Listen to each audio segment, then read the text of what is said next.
Hello student, welcome back to our biology class. अपन ने start कर रखा था अपना chapter morphology of flowering plant. ठीक है, जो पुष्पीय पादप होते हैं उन पुष्पीय पादपों की आकारिकी संरचना के बारे में अपन स्टडी कर रहे थे। 5 नंबर का ये अपना चैप्टर था। तो इसके अंदर अभी तक अपन अपने कुछ कॉन्सेप्ट जो है वो क्लियर भी कर चुके हैं। ठीक है, जिस चीज के ऊपर अपन आज डिस्कस कर रहे हैं वो कौन सा है? बीज। बीज के बारे में अपन डिस्कस करेंगे। जो अपने फ्लोरिंग प्लांट जो होते हैं, पुष्पी पादप जो होते हैं, मेनली किसके अंदर आते हैं पुष्पी पादप? ये आप पहले भी डिस्कस कर चुके हैं। जिस टाइम मैंने आपको प्लांट किंगडम पढ़ाया था उस टाइम मैंने बताया था जो अपने एंजियोस्पर्मी जो प्लांट होते हैं वो कौन से होते हैं? वो पुष्पी पादप होते हैं, उनमें पुष्प पाया जाता है। ठीक है, अब यहाँ पे अपन जो बीज है उस बीज की कंप्लीट स्ट्रक्चर देखेंगे कि बीज के अंदर क्या कुछ होता है। एक बीजपत्री प्लांट के अंदर किस प्रकार के बीज पाए जाते हैं, द्विबीजपत्री प्लांट के अंदर किस प्रकार के बीज पाए जाते हैं। तो सबसे पहले तो बीज के बारे में डिस्कस करें तो आपको ये जरूर पता होना चाहिए कि बीज का फॉर्मेशन आखिर किससे होता है।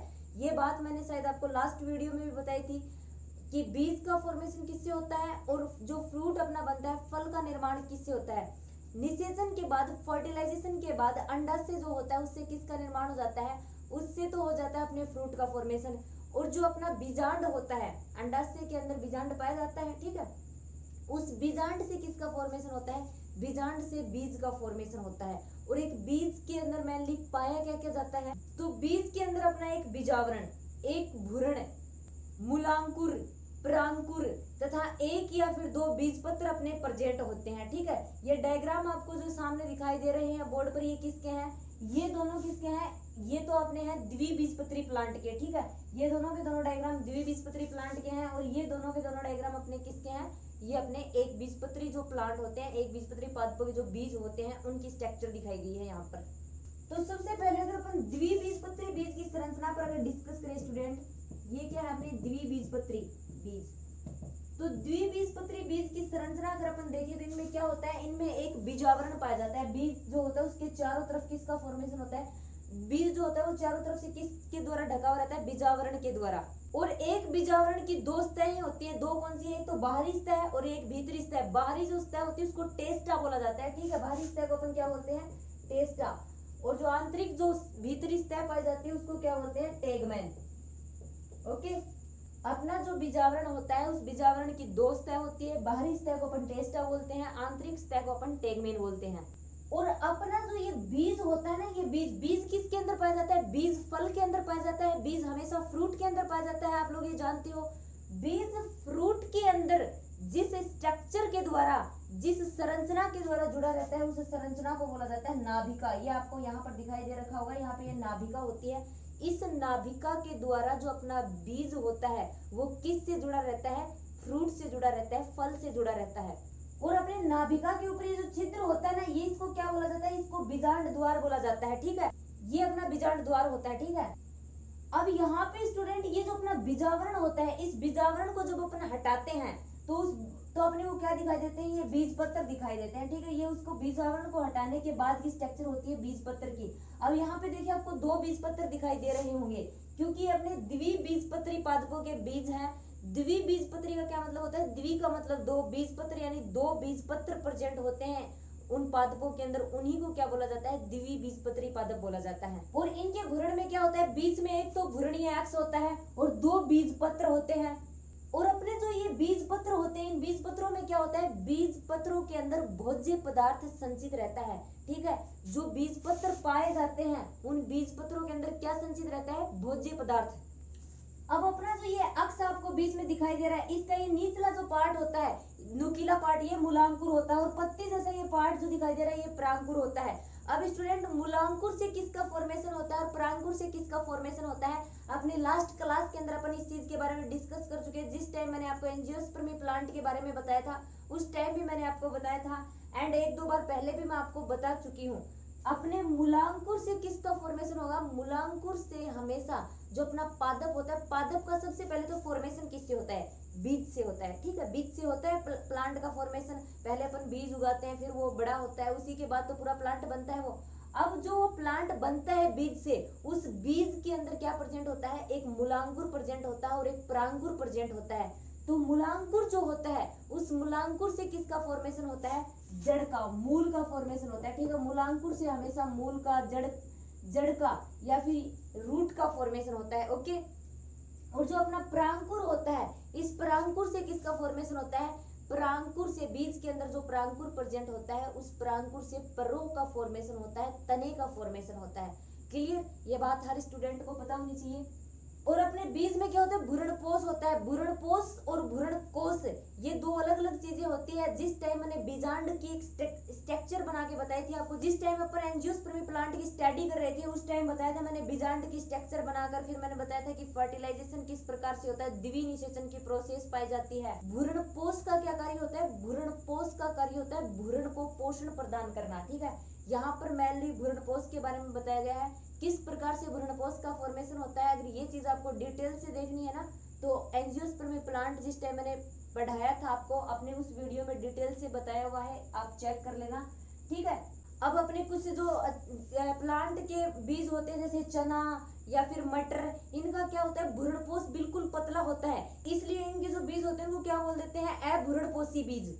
जबकि अपना अरंड जो होता है उसके अंदर क्या होता है? भ्रूणपोष जो होता है वो थोड़ा गुद्देदार होता है, और जिन बीजों का भ्रूणपोष गुद्देदार होता है उनको क्या बोला जाता है? भ्रूणपोषी बीज बोला जाता है। ठीक है, तो स्टूडेंट ये तो था अपना द्विबीजपत्री के ऊपर डिस्कस। अब अपन एक बार एक बीजपत्री के बारे में और देख लेते हैं कि एक बीजपत्री बीज किस प्रकार के होते हैं, उनकी स्ट्रक्चर किस प्रकार की होती है। तो मेनली जो अपने एक बीजपत्री बीज होते हैं ना वो किस प्रकार के होते हैं? वो भ्रूणपोषी प्रकार के होते हैं, बट कुछ रेयर कंडीशन में वो अभ्रूणपोषी भी होते हैं। तो भ्रूणपोषी कौन से होते हैं? जिनके जो अपना भ्रूणपोष होता है वो गुद्देदार होता है, वो क्या होते हैं? भ्रूणपोषी। और जिनका जो भ्रूणपोष गुद्देदार नहीं होता है वो कौन से होते हैं? थोड़ा पतला सा होता है, वो होते हैं अपने अभ्रूणपोषी। अब इनमें क्या होता है? भ्रूणपोष की बाहरी सतह जो होती है वो भ्रूण से एक, ये जो अपना भ्रूणपोष है, भ्रूणपोष की बाहरी सतह जो होती है वो भ्रूण से एक पतली प्रोटीनी सतह के द्वारा अलग रहती है, और उस पतली प्रोटीनी सतह को क्या बोला जाता है? एल्यूरोन सतह बोला जाता है। ठीक है, उसको अपन क्या बोलते हैं? एल्यूरोन सतह बोलते हैं।